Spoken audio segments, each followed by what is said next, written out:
Hello दोस्तों, क्या हाल है। तारीख आज 23 दिसंबर 2025, दिन मंगलवार, हिंदी तिथि तृतीया। और आइए बात करते हैं आज के मुख्य समाचार में देश भर की तमाम बड़ी खबरों पर नजर डालते हैं। देखिए दोस्तों, एक तो आज के दिन को हमारे देश में नेशनल फार्मर्स डे के रूप में मनाया जाता है, यानी राष्ट्रीय किसान दिवस। भारत के पूर्व प्रधानमंत्री चौधरी चरण सिंह जी की जयंती के मौके पर ये दिन मनाते हैं। चलिए आगे बढ़ते हैं खबरों में। देखिए पहली खबर, चुनाव आयोग आज 23 दिसंबर को केरल, मध्य प्रदेश, छत्तीसगढ़ और अंडमान निकोबार की ड्राफ्ट मतदाता सूची जारी करेगा। इन राज्यों में जो SIR अभियान के बाद फाइनल मतदाता लिस्ट अपडेट हुई है, वो चुनाव आयोग की तरफ से जारी की जाएगी। कई राज्यों में तो आज ही SIR की पहली लिस्ट अपलोड होगी, तो वोटर्स अपना नाम चुनाव आयोग की वेबसाइट पर खोज सकते हैं। और वहीं छत्तीसगढ़ रायपुर में आज सांसद खेल महोत्सव का अंतिम चरण होने जा रहा, 23 से 25 दिसंबर तक आयोजित होगा ये। चलिए अगली खबर देखिए। भारत और न्यूजीलैंड के बीच भी मुक्त व्यापार समझौता हो चुका है और इसके तहत अगले 15 सालों में 18 अरब रुपए का निवेश का भरोसा दिया दोनों देशों ने। दोनों देशों के बीच आखिरकार free trade agreement, trade deal की घोषणा हो चुकी है और इसके तहत दोस्तों अब न्यूजीलैंड से आने वाले 95% सामानों पर भारत भी टैरिफ घटाएगा। इस मौके पर न्यूजीलैंड के प्रधानमंत्री बोले कि ये समझौता भारत और न्यूजीलैंड की मजबूत दोस्ती पर बेस्ड है। वहीं भारत में न्यूजीलैंड के कीवी, फल, ऊन वगैरह सस्ते होंगे। इस समझौते के बाद दोनों देशों के बीच ये फ्री ट्रेड एग्रीमेंट साइन हुआ है। वहीं भारत अमेरिका के बीच व्यापार डील को लेकर भी सरकार का कहना है कि बातचीत काफी आगे बढ़ चुकी है। अमेरिका के साथ ट्रेड डील पर भी सरकार ने ये अहम जानकारी दी और इन व्यापार समझौतों को लेकर देश के वाणिज्य मंत्री पीयूष गोयल बोले कि भारत कभी अपना डेयरी सेक्टर नहीं खोलेगा ताकि किसानों को नुकसान ना हो। अमेरिका के साथ ट्रेड डील एडवांस स्टेज में चल रही है, लेकिन अभी भी डेयरी और एग्री सेक्टर में भारत की सख्ती बरकरार है। ये कहना है भारत के कॉमर्स मिनिस्ट्री का। चलिए अगला अपडेट देखिए दोस्तों। एक रिपोर्ट सामने आ रही है कि भारत में रियल एस्टेट पर निवेशकों का भरोसा अभी भी बरकरार है। संस्थागत निवेश $10.5 अरब पर पहुंचा। और बड़ी खबर देखिए, भारत और बांग्लादेश के साथ तनाव बढ़ रहा है और इस बीच अब वीजा ऑपरेशन को लेकर भी भारत सरकार ने एक बड़ा फैसला लिया है। जी हाँ, बांग्लादेश में बढ़ते तनाव के बीच भारतीय वीजा सेवाएं अस्थायी रूप से बंद कर दी गई है। बांग्लादेश हाई कमीशन ने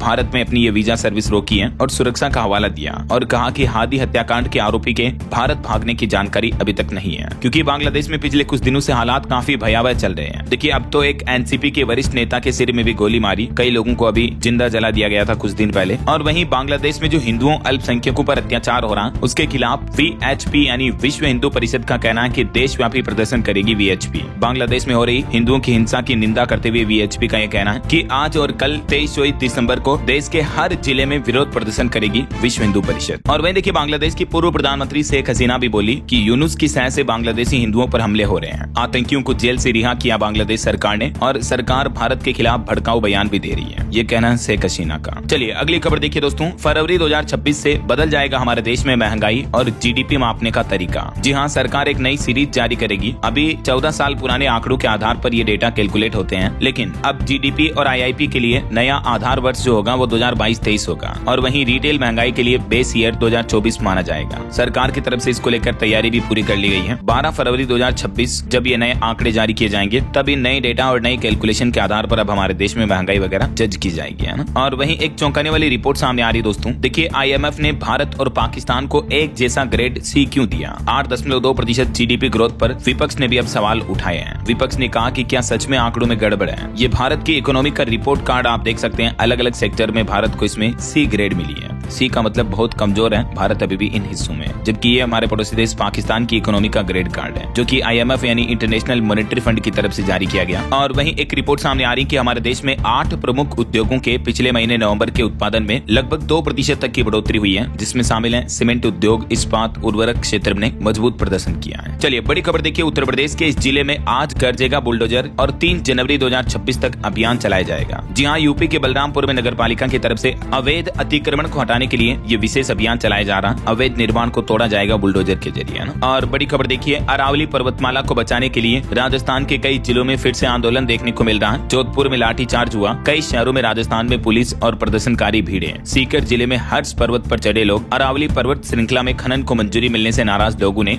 राजस्थान राज्य में कई जगहों पर विरोध प्रदर्शन किया। ये कुछ तस्वीरें भी आप देख सकते हैं। अभी राजस्थान समेत देश भर के कई राज्यों में अरावली बचाओ अभियान चलाया जा रहा और इस अभियान से जुड़ी ये बड़ी बातें भी आप देख सकते हैं। तो इस विरोध प्रदर्शन के बीच राजस्थान के मुख्यमंत्री भजन लाल शर्मा बोले कि अरावली पर्वतमाला के संरक्षण के लिए हम भी संकल्पित हैं। पर्वतमाला में किसी भी तरह की छेड़खानी नहीं होने दी जाएगी। और अरावली मुद्दे को लेकर NSUI का कहना है कि राजस्थान से लेकर दिल्ली तक पूरे देश में साइकिल यात्रा निकाली जाएगी। अरावली पहाड़ियों की परिभाषा बदलने पर आक्रोशित कांग्रेस के छात्र संगठन NSUI ने ये चेतावनी दी है। 9 जनवरी 2026 से ये साइकिल यात्रा निकालने की घोषणा की है। वहीं देखिए, अरावली बचाओ अभियान अभियान के तहत राजस्थान आमेठ में भी नगर वासियों ने धरना प्रदर्शन कर एसडीएम को राष्ट्रपति द्रौपदी मुर्मू के नाम ज्ञापन सौंपा है। चलिए अगली खबर देखिए। यूपी की योगी सरकार ने एक और बड़ा फैसला लिया। पीएम सूर्य घर योजना के लिए 500 करोड़ रुपए की राज्य सब्सिडी भी मंजूर की है। बीते दिन सीएम योगी ने उत्तर प्रदेश का अनुपूरक बजट पेश किया और इसी दरमियान ये सब्सिडी की मंजूरी मिली। और भी दोस्तों बजट के दौरान एमएसएमई सेक्टर पर बड़ा दांव, निवेश, रोजगार को रफ्तार समेत कई बड़े फैसले लिए गए। मैं आपको आगे बताऊंगा पूरी डिटेल। फिलहाल देखिए अगली खबर। चुनाव आयोग की तरफ से जानकारी दी गई। 1 जनवरी 2026 को 18 साल की आयु पूरी कर चुके युवाओं के लिए भी वोटर बनने का मौका है। कल 24 दिसंबर से ही आप फॉर्म भर सकेंगे और ऑनलाइन ही मतदाता फॉर्म भर के वोटर लिस्ट में अपना नाम जुड़ा सकते हैं। चलिए सोना चांदी के भाव पर खबर आ रही है कि सोना चांदी एक बार फिर से नए ऑल टाइम हाई पर पहुंचे। एक ही दिन में सोने का रेट 2191 रुपए बढ़ा और अभी गोल्ड का प्राइस 1,34,000 रुपए प्रति 10 ग्राम पहुंच चुका है, जबकि चांदी एक ही दिन में 7,500 रुपए और महंगी होकर चांदी का भाव 2,08,000 रुपए प्रति किलो पहुंच चुका है। देखिए चांदी 2,10,000 के पास जाने में है। इतना तेजी में एकदम से बढ़ोतरी देखने को मिली चांदी में फिर से। और अलग अलग कैरेट के हिसाब से भी गोल्ड का प्राइस आप देख सकते हैं स्क्रीन पर। चलिए अगली खबर देखिए। भारत के सीडीएस अनिल चौहान बोले कि भविष्य के युद्ध मल्टी डोमेन ऑपरेशनल होंगे।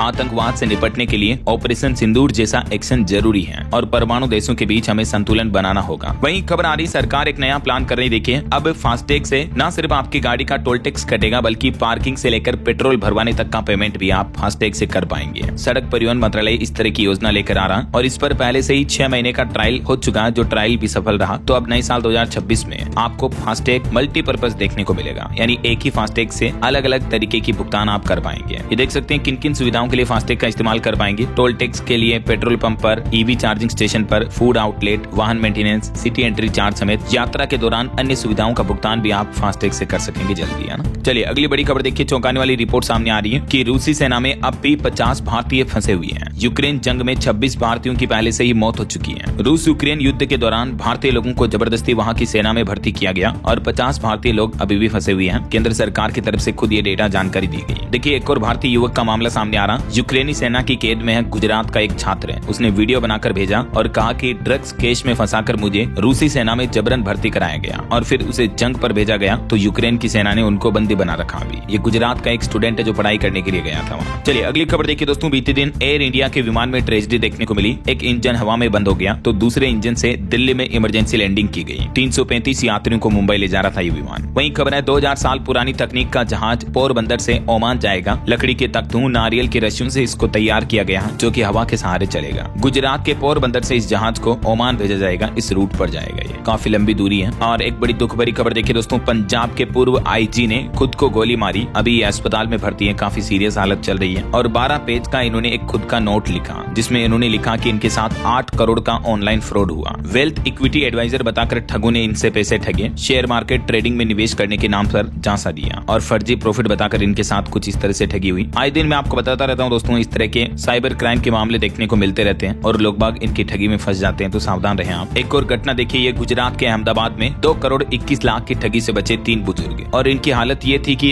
इनकी मदद करने पहुंची पुलिस को भी इन्होंने फ्रॉड का हिस्सा समझा और पुलिस के साथ मारपीट कर दी। देखिए देश में बढ़ते ऑनलाइन फ्रॉड का सबसे ज्यादा असर बुजुर्गों पर पड़ रहा है और गुजरात का भी एक और मामला सामने आया। वो कहते हैं ना, दूध का जला छाछ से भी डरता है। तो इन बुजुर्गों के साथ ठगी हुई और इनको बचाने पहुंची पुलिस को भी इन्होंने ठग समझ दिया कि ये भी फर्जी पुलिस वाले बनकर आए होंगे। ऐसा डिजिटल अरेस्ट के मामले आजकल हमारे देश में बहुत ज्यादा बढ़ रहे हैं। चलिए अगली बड़ी खबर देखिए दोस्तों। उत्तर प्रदेश में मदरसा टीचर को बचाने वाला विधेयक रद्द हुआ। अब अगर जुर्म किया तो पुलिस उन्हें सीधा उठा ले जाएगी। अखिलेश यादव ने इस विधेयक को लागू किया था तो आखिरकार यूपी सरकार ने इस विधेयक को रद्द कर दिया है। और वहीं देखिए मुख्यमंत्री योगी आदित्यनाथ बोले कि हमारे देश में 2 नमूने हैं, एक दिल्ली में है, दूसरा लखनऊ में है। अखिलेश ने कहा कि ये आत्म स्वीकृति है, भाजपा की आपसी खींचतान चौराहे पर न लाएं। तो उत्तर प्रदेश के विधानमंडल के शीतकालीन सत्र के दौरान ये कुछ राजनीतिक बयानबाजी भी देखने को मिल रही है। चलिए अगली बड़ी खबर देखिए। बुलंदशहर में हाईवे पर एक मां और बेटी से गैंग रेप करने वाले 5 अपराधियों को उम्र कैद की सजा सुनाते हुए कोर्ट के जज बोले कि राक्षसों को आखिरी सांस तक जेल में रखो। 9 साल पहले का ये एक मामला था जिसमें कोर्ट ने अपराधियों को जेल की सजा सुनाते हुए बयान भी दिया। और वहीं खबर देखिए, आजकल के जो लड़का लड़की लिव इन रिलेशनशिप में रहते हैं, इस पर आरएसएस प्रमुख मोहन भागवत बोले कि आप जिम्मेदारी लेने को तैयार नहीं है और ये ठीक बात नहीं है। शादी सिर्फ शारीरिक संतुष्टि नहीं बल्कि इसकी आदर्श उम्र 19 से 25 साल है। उन्होंने कहा कि परिवार शादी का मतलब सिर्फ शारीरिक संतुष्टि का जरिया नहीं बल्कि ये एक समाज की इकाई है। परिवार वह जगह होती है जहाँ एक व्यक्ति समाज में रहना जीना सीखता है। लोगों के मूल्य वहीं से आते हैं। जो आजकल का वेस्टर्न कल्चर चल रहा बढ़ रहा है लड़के लड़कियों में लिव इन रिलेशनशिप को लेकर मोहन भागवत का ये कहना है। और वहीं देखिए भागवत बोले कि सस्ती शिक्षा और इलाज समाज में हर व्यक्ति की जरूरत है। इनकी पहुंच आसान होनी चाहिए। कैंसर का असर मरीज के साथ साथ उनके परिवार पर भी पड़ता है। चलिए अगली खबर देखिए दोस्तों। नेशनल सैंपल सर्वे में एक रिपोर्ट सामने आ रही है कि ऑनलाइन खरीदारी के मामले में राजस्थान राज्य 34वें नंबर पर है, जहां हर छठा परिवार ऑनलाइन शॉपिंग कर रहा है। 58% कपड़े जूते मोबाइल के ऑर्डर भी ऑनलाइन मिल रहे हैं, जबकि फूड आइटम सिर्फ 6.5% लोग खरीद रहे हैं। चलिए बड़ी खबर देखिए। राजधानी दिल्ली में बढ़ते प्रदूषण पर CAQM ने पूछा कि ग्रेड 4 की पाबंदियां लगने के बाद भी पॉल्यूशन कैसे बढ़ रहा है। विभाग ठीक से लागू नहीं करवा रहे हैं नियम। दिल्ली में अभी भी कई जगहों का AQI 370 से ऊपर चल रहा है। AQI यानी एयर क्वालिटी इंडेक्स खतरनाक स्तर पर पहुंच चुका है दिल्ली में। और उसके बाद commission for air quality management CAQM ने दिल्ली के सरकारी विभागों से सवाल किया और कहा कि ग्रेड 4 की इतनी कड़ी पाबंदियां लागू होने के बावजूद प्रदूषण आखिर कैसे बढ़ रहा है ऐसा। क्योंकि देखिए दोस्तों दिल्ली में पोल्यूशन के हालात अभी भी इतने गंभीर चल रहे हैं कि सांस लेना भी मुश्किल हो रहा है। ये लगातार 7वां दिन है जब दिल्ली की हवा पूरी जहरीली बनी हुई है। और इस बढ़ते प्रदूषण के बीच देखिए नई गाइडलाइंस भी जारी हुई। ई-रिक्शा पर ओला उबर से पुलिंग शुरू कराने और प्रदूषण को लेकर बैठक में दिल्ली की मुख्यमंत्री रेखा गुप्ता ने कई बड़े फैसले लिए हैं। दिल्ली सचिवालय में मुख्यमंत्री की अध्यक्षता में ये प्रदूषण नियंत्रण पर महत्वपूर्ण बैठक हुई और इसमें एक तो PUC प्रमाण पत्र के बिना वाहनों पर चालान जारी रखने के निर्देश दिए हैं और ओला उबर से पूल और शेयर बस सेवाएं शुरू करने पर भी विचार किया गया ताकि राजधानी में निजी वाहनों की संख्या कम से कम हो सके।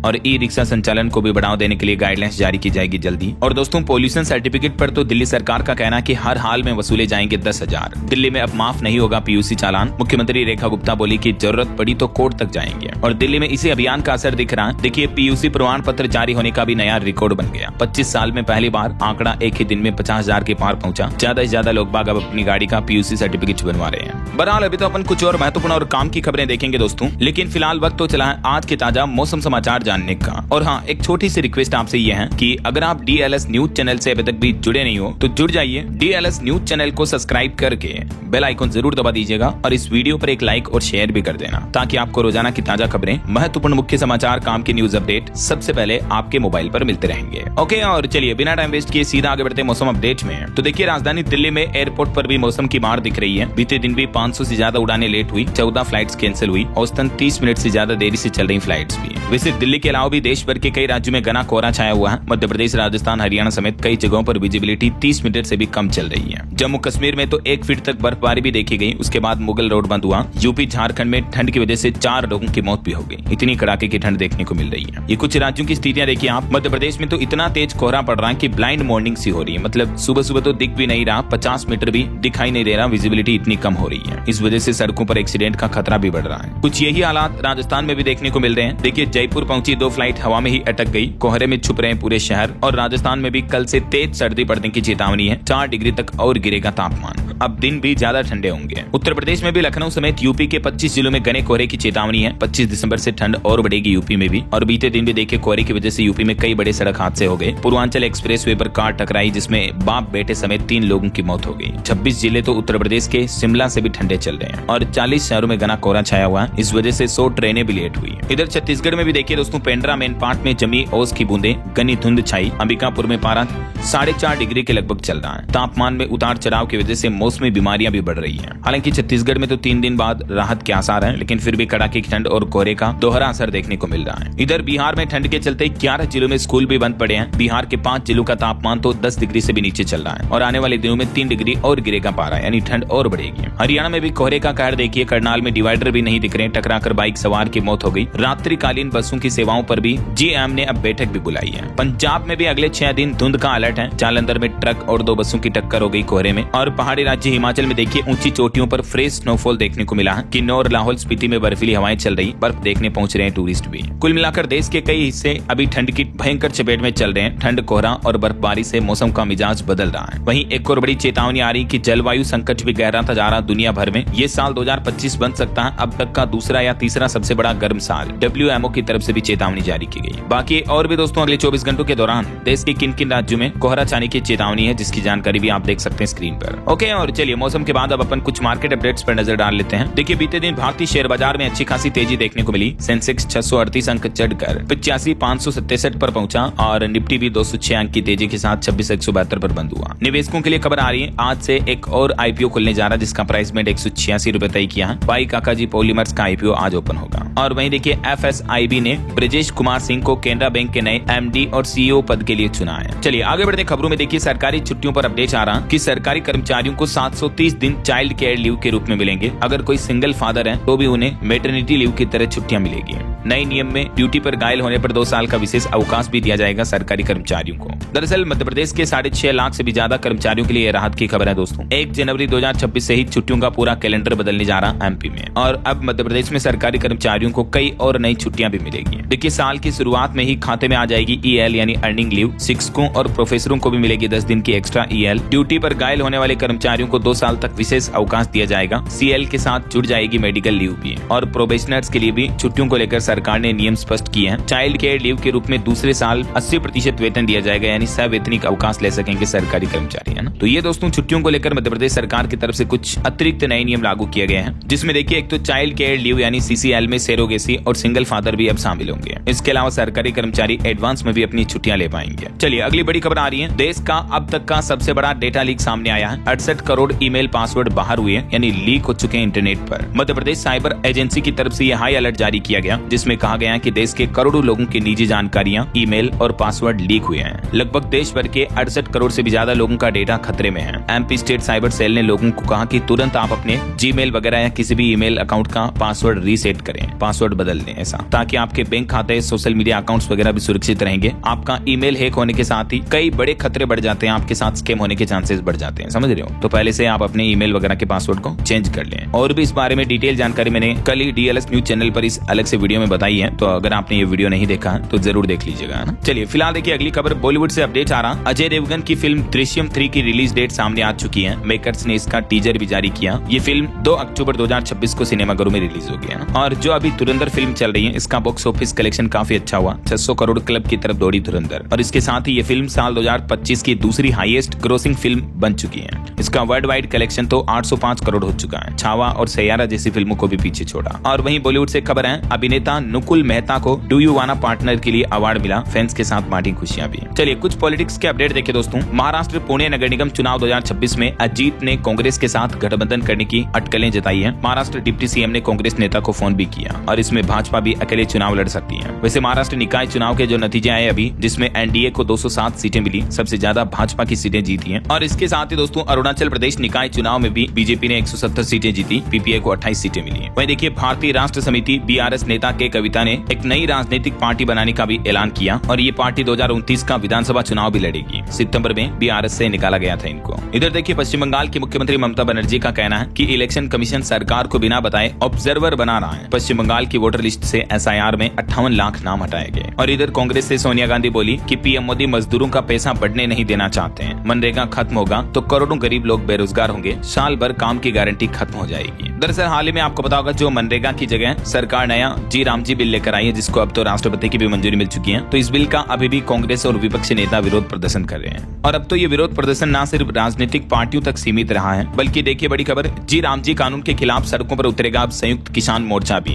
यानी किसान भी अब इस बिल का विरोध करने का ऐलान किया है। 16 जनवरी 2026 को प्रतिरोध दिवस मनाने का ऐलान किया है संयुक्त किसान मोर्चा ने भी। और बड़ी खबर देखिए हरियाणा के फरीदाबाद की जो अल फलाह यूनिवर्सिटी का हाल ही में मामला सामने आया था, दिल्ली ब्लास्ट से जुड़े डॉक्टरों के इससे लिंक पाए गए, तो इस यूनिवर्सिटी पर अब शिकंजा कसने की तैयारी की जा रही है। विधानसभा में इसको लेकर बिल भी पास हो चुका है। 28 जनवरी को माइनॉरिटी कोटा पर भी सुनवाई होगी। वहीं खबर आ रही कि उत्तर प्रदेश में फिर से बढ़ सकती है चुनाव आयोग की एसआईआर की समय सीमा। सपा मुस्लिम वोट बैंक मैनेजमेंट में भारी पड़ी, भाजपा की टेंशन बढ़ी। और वहीं देखिए इलेक्टोरल बॉन्ड्स पर भी एक चौंकाने वाली रिपोर्ट सामने आ रही है दोस्तों कि 9 चुनावी ट्रस्टों ने दिए 3811 करोड़ रुपए। पार्टियों को मिला 200% ज्यादा चंदा, जिसमें बीजेपी को 82% चंदा मिला है। तो ये रहे कुछ पॉलिटिक्स के अपडेट। और चलिए आगे बढ़ते खबरों में कुछ इंटरनेशनल न्यूज अपडेट देखे दोस्तों। द रॉयटर्स की रिपोर्ट सामने आ रही कि लीबिया को 400 करोड़ डॉलर के हथियार बेचेगा हमारा पड़ोसी देश पाकिस्तान। वहीं खबर है अब सोशल मीडिया अकाउंट भी चेक किए जाएंगे जो H1B वीजा या H4 वीजा पर अमेरिका जाना चाहते हैं। तो ऐसे लोगों को ट्रंप सरकार के नए नियमों से काफी परेशानी होगी, है ना। वहीं खबर है एप्स्टीन स्कैंडल मामले में भी फाइल्स में डोनाल्ड ट्रंप की फोटो फिर से ऑनलाइन अपलोड की गई, इसमें मेलानिया ट्रंप की तस्वीर भी शामिल है। और वहीं खबर आ रही कि अमेरिकी सेना के हमलों में 104 लोगों की मौत हो गई, 29 बोटें भी नष्ट हुई। अमेरिकी सेना ने ड्रग तस्करी रोकने के अभियान के तहत समुद्र में इन नावों पर यह हमला किया। और वहीं खबर देखिए, एक उपग्रह को कक्षा में स्थापित नहीं कर सका जापान का H-3 रॉकेट। अमेरिकी निर्भरता खत्म करने की योजना को बड़ा झटका लगा है। और दोस्तों, एक बड़ा अंतर्राष्ट्रीय हादसा हो गया इंडोनेशिया में। अनियंत्रित बस पलटने से 15 लोगों की मौत हो गई, कई लोग और घायल भी हो गए। चलिए आगे बढ़ते हैं अपन खबरों में। कुछ अपराध की दुनिया से जुड़ी खबरें देखिए दोस्तों। नीले ड्रम से भी खौफनाक हत्याकांड का एक मामला सामने आया है। ग्राइंडर से अपने पति के शरीर को काट दिया, नाले और गंगा में बहा दिए टुकड़े। प्रेमी के साथ मिलकर पति की नरसिंह हत्या की। उत्तर प्रदेश के संभल के चंदौसी में एक पत्नी ने प्रेमी के साथ मिलकर एक पति की बेरहमी से हत्या कर दी, टुकड़े टुकड़े कर दिए, शव को ग्राइंडर से काट दिया। और होशियारी देखिए, उसके बाद पत्नी ने अपने पति की गुमशुदगी की रिपोर्ट भी दर्ज कराई। पत्नी ने अपने बॉयफ्रेंड के साथ मिलकर एक कारोबारी पति के ये टुकड़े टुकड़े कर दिए। व्यवसायी था पति, सोते वक्त ग्राइंडर से हाथ पैर काटे। यार हद होती है अमानवीयता की भी, दरिंदगी की भी। क्या कहोगे ऐसे जानवरों के बारे में दोस्तों आप। उत्तर प्रदेश के आगरा में भी एक और मामला देखने को मिला। पत्नी ने अपने प्रेमी संग मिलकर पति की हत्या करा दी, 1.5 लाख की सुपारी देकर रास्ता साफ किया। अलीगढ़ पुलिस ने यह खुलासा किया। चलिए आगे बढ़ते हैं खबरों में। देखिए बड़ी खबर, हरियाणा में बदला दुकानात कानून, अब श्रमिकों को मिलेगी बड़ी राहत। नियुक्ति पत्र से ओवर टाइम भुगतान तक कई बड़े बेनिफिट दिए जाएंगे। ओवर टाइम का पैसा भी मिलेगा। हरियाणा की नायब सिंह सैनी सरकार ने कैबिनेट बैठक में श्रमिकों समेत ये कुछ बड़े फैसले लिए हैं, जिसके तहत श्रमिकों को, मजदूरों को ये कुछ बड़े फायदे भी मिलेंगे। वहीं एक रिपोर्ट आ रही कि छत्तीसगढ़ दिवस के मौके पर सरकार ने लगभग 7 करोड़ के विज्ञापन दिए। आत्मानंद स्कूलों के फंड में भी 64% तक की कटौती का मामला सामने आ रहा है। और झारखंड सरकार का एक बड़ा फैसला देखिए, वन क्षेत्र में डीप बोरिंग पर रोक लगा दी गई। नदी तालाब से पानी लेने पर भी पाबंदी रहेगी। बोरवेल करवाने पर भी रोक लगाने का आदेश जारी किया है। खबर है मध्य प्रदेश में भी आज जारी होंगे SIR के आंकड़े। 38 लाख लोगों के नाम काटे जाने के अनुमान है। और दिल्ली की मुख्यमंत्री ने प्रदूषण को लेकर सभी संबंधित विभागों से भी जवाब मांगा। बीते दिन मुख्यमंत्री रेखा गुप्ता की अध्यक्षता में एक कैबिनेट बैठक भी हुई। वहीं दोस्तों, हरियाणा विधानसभा में वेतन भत्ता और पेंशन संशोधन विधेयक 2025 भी पास हो चुका है। इस विधेयक के बारे में और भी डिटेल जानकारी आप देख सकते हैं। वहीं हरियाणा में अब 23 जिले होंगे। हांसी को अलग जिला बनाने के लिए नोटिफिकेशन भी जारी हो चुका है। भारत के प्रधानमंत्री नरेंद्र मोदी ने फोन पर न्यूजीलैंड के PM से भी बातचीत की। इसी दरमियान दोनों देशों के बीच फ्री ट्रेड समझौते का भी ऐलान हुआ। मैंने आपको बताया था शुरुआत में, है ना। चलिए अगली खबर देखिए, उत्तर प्रदेश के मुख्यमंत्री योगी आदित्यनाथ ने कैबिनेट बैठक में कुछ बड़े फैसले लिए। देखिए, पूर्वी यूपी के 7 जिलों को मिलाकर गठित होगा काशी विंध्य क्षेत्र। और इस क्षेत्र में कौन कौन से जिले शामिल होंगे, वो 7 जिलों के नाम और लिस्ट भी आप देख सकते हैं। वहीं देखिए, उत्तर प्रदेश में 15,000 करोड़ का निवेश होगा। हल्दीराम स्नैक्स की भी यूनिट लगाई जाएगी। यूपी कैबिनेट में और भी कई महत्वपूर्ण फैसले लिए गए।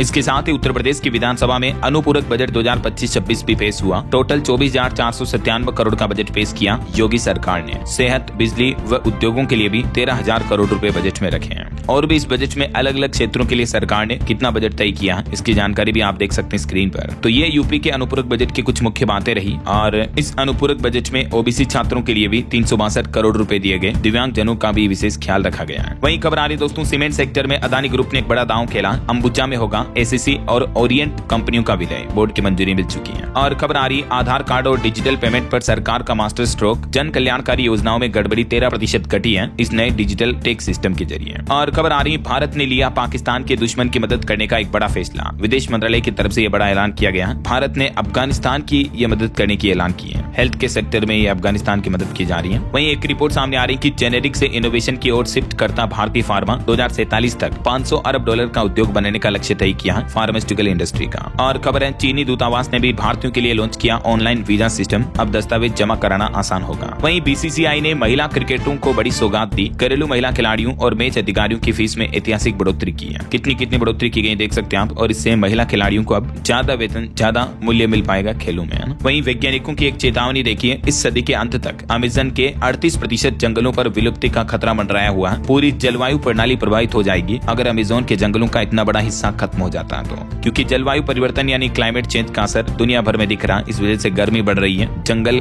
कट रहे हैं, सूख रहे हैं। चलिए बड़ी खबर आ रही, तमिलनाडु के मुख्यमंत्री M.K. स्टालिन सरकार ने आखिरकार हड़ताल कर रही नर्सों की मांग पर विचार करते हुए सहमति जताई। वरिष्ठता के आधार पर अब सेवा नियमित होगी। तमिलनाडु में काम करे ये नर्सेज, है ना। और वहीं सरकार की एक बड़ी पहल देखिए, जेम प्लेटफॉर्म के जरिए अब तक 11 लाख MSE विक्रेताओं की किस्मत चमकी, यानी उनको व्यापार उद्योग में फायदा हुआ है। ऐसा वहीं देखिए, मध्य प्रदेश के मुख्यमंत्री डॉक्टर मोहन यादव ने भी 2508 करोड़ के नए प्रोजेक्ट्स को मंजूरी दी। MP मंत्री परिषद की बैठक में ये कुछ बड़े फैसले लिए गए। सक्षम आंगनबाड़ी और पोषण 2.0 योजना के तहत कुछ नई योजनाएं भी शुरू की गई हैं, जिनकी भी डिटेल्स आप देख सकते हैं। चलिए खबर आ रही दोस्तों, यूपी नोएडा से फरीदाबाद का सफर अब और और भी आसान होगा। मझवाली पुल के बाद 26 दिसंबर से नई सड़क का निर्माण कार्य भी शुरू होने जा रहा है। वहीं खबर देखिए, महाजन में भारत मलेशिया ने साथ में किया सैन्य अभ्यास, भरोसा और साझेदारी मजबूत हुई है दोनों देशों के बीच। आखिरकार ये सैन्य अभ्यास सफलतापूर्वक पूरा हो चुका है। और उत्तराखंड के मुख्यमंत्री पुष्कर सिंह धामी ने सांसद खेल महोत्सव का शुभारंभ किया, कहा उत्तराखंड बनेगा खेलों का हब। वहीं देखिए, हिमाचल प्रदेश की खाद पंजाब में ब्लैक हो रही है, 270 की बोरी 400 में मिल रही है। किसानों को कहा जा रहा है कि स्टॉक नहीं है और ये खाद की बड़ी कालाबाजारी देखने को मिल रही है, जिससे पता चलता है कि हिमाचल प्रदेश में भ्रष्टाचार किस कदर पनप रहा है। देखिए जरा। और वहीं खबर है, हरियाणा विधानसभा का शीतकालीन सत्र आखिरकार शुरू हो चुका है। चुनाव सुधार प्रस्ताव पर चर्चा में वोट चोरी पर हंगामा भी हुआ। कांग्रेस ने 2 बार सदन का वॉकआउट भी किया। वहीं छत्तीसगढ़ शराब घोटाले पर खबर आ रही, चैतन्य बघेल को मिले 200 से 250 करोड़ रुपए। ईओडब्ल्यू और एसीबी की तरफ से यह बड़ा दावा किया जा रहा। 8वां चालान पेश हुआ। वहीं खबर है, झारखंड के सभी जिलों में 4-4 मॉक्स वाहन उपलब्ध कराए जाएंगे। मंत्री इरफान अंसारी ने बड़ा ऐलान किया। और मध्य प्रदेश कैबिनेट बैठक में कुछ और फैसले लिए गए। देखिए आप, बड़वाह धामनोद 4 लेन सड़क को मंजूरी मिली। आंगनवाड़ी पोषण योजना को अगले 5 साल तक के लिए मंजूरी मिल चुकी है। मुख्यमंत्री डॉक्टर मोहन यादव की अध्यक्षता में एक कैबिनेट बैठक आयोजित हुई और इसमें ये कई सारी परियोजनाओं को मंजूरी दी है मध्य प्रदेश सरकार ने, ना। वहीं खबर है, बिहार के भी हर जिले में होगी आदर्श गौशाला की स्थापना। इको टूरिज्म को बढ़ावा मिलेगा। डेयरी, मत्स्य एवं पशुपालन संसाधन विभाग गौशालाओं को ग्रामीण विकास और इको टूरिज्म का केंद्र बनाने के लिए विचार कर रहा है। यही वजह की बिहार सरकार ने ये नई योजना निकाली है। और खबर देखिए दोस्तों, उत्तर प्रदेश में शादी पिकनिक के लिए रोडवेज बसें बुकिंग कराने के नियमों में बदलाव हुआ। अब घंटे के हिसाब से आपको अलग से किराया भी देना पड़ेगा। घंटे के हिसाब से किराया कितना निर्धारित है देख सकते हैं आप। वहीं देखिए, उत्तर प्रदेश पंचायत चुनाव के लिए भी आज जारी होगी प्रोविजनल वोटर लिस्ट। सूची खरीदने के लिए ज्यादा रुपए खर्च करने पड़ेंगे। और हिमाचल पंचायत चुनाव पर भी अपडेट आ रहा। हाईकोर्ट में 30 दिसंबर तक के लिए सुनवाई टली। सरकार व निर्वाचन आयोग ने सुनवाई के दौरान ये कुछ तर्क भी दिए। और आपकी हेल्थ को लेकर एक चौंकाने वाली रिपोर्ट सामने आ रही है दोस्तों, कि सर्दियों में हार्ट अटैक लोगों की जानें ज्यादा ले रहा है। दुगुना बढ़ गए हार्ट अटैक के मामले। जैसे ही ठंड का मौसम आता है, सर्दियां बढ़ने के साथ ही हार्ट से जुड़ी डिजीज और बीमारियों का खतरा बढ़ने लगता है, जिससे हार्ट अटैक वगैरह की संभावना भी बढ़ जाती है ना। और टेलीकॉम सेक्टर पर देखिए, ट्राई ने बड़ी सख्ती बरतते हुए आदेश जारी किया। टीवी चैनलों पर प्रति घंटा सिर्फ 12 मिनट का ही अधिकतम विज्ञापन चलाया जा सकेगा। सभी टीवी चैनलों के लिए विज्ञापन सीमा के नियमों को सख्ती से पालन करने का आदेश भी दिया है। और खबर है, हरियाणा के लिए गृह मंत्री अमित शाह ने विजन डॉक्यूमेंट 2047 बनाकर तैयार किया। पंचकुला में दस्तावेज का लोकार्पण भी करेंगे गृह मंत्री अमित शाह। वहीं खबर आ रही, हिमाचल प्रदेश के 4.25 लाख कर्मचारी व पेंशनरों का वित्तीय लाभ के इंतजार में गुजरा पूरा साल 2025। पहले महीने से ही स्थितियां बिगड़ी थी हिमाचल में सरकारी कर्मचारियों को लेकर।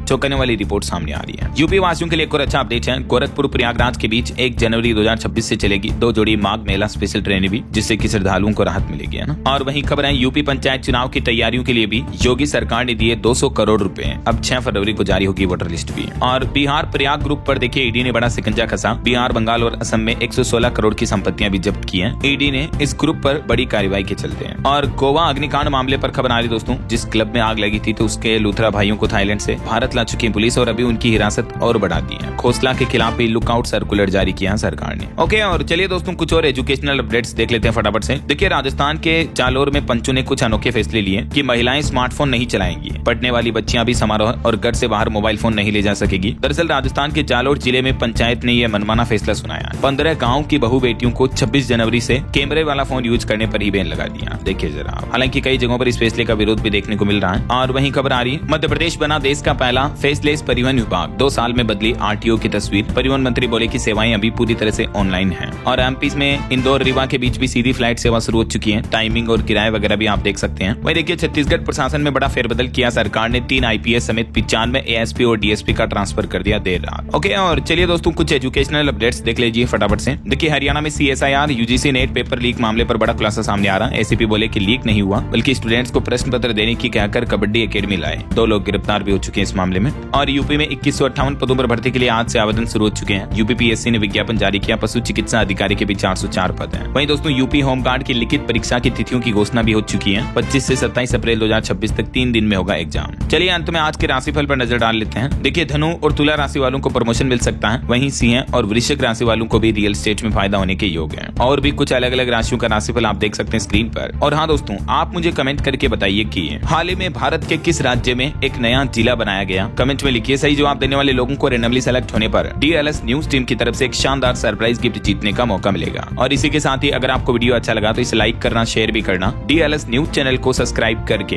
बेल आइकन जरूर दबा देना, रोजाना ऐसी इन्फॉर्मेटिव जानकारियां, महत्वपूर्ण समाचार देखते रहने के लिए। ओके, ख्याल रखिएगा अपने आप का, अपने परिवार का। मिलेंगे अगले नेक्स्ट अपडेट में। तब तक के लिए जय हिंद, जय भारत, वंदे मातरम।